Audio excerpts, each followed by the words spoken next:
name is Rebecca Lim, and I'll be talking about genetic code and going over some of Nuremberg's experiments.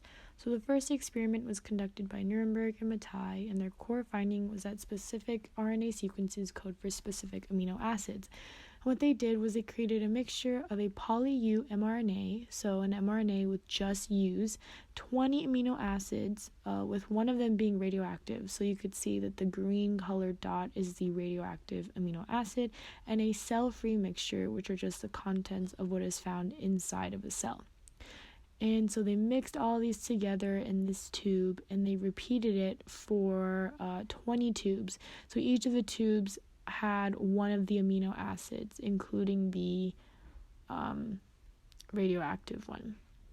And so they allowed the process of translation to occur in each of these tubes, and their results were that the only tube that contained newly synthesized proteins was the tube that had phenylalanine in it.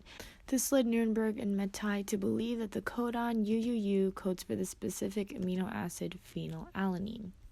The next experiment was also conducted by Nuremberg, but in this case with another colleague named Leder.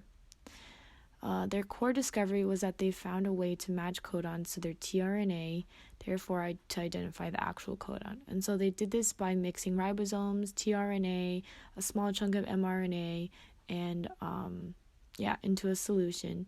And then this solution was passed through a radioactive filter that would separate the larger particles from the rest of the mixture. In this case, if the tRNA bound to the ribosome, it would get caught in the filter. Using this method, they were able to identify 61 different codons.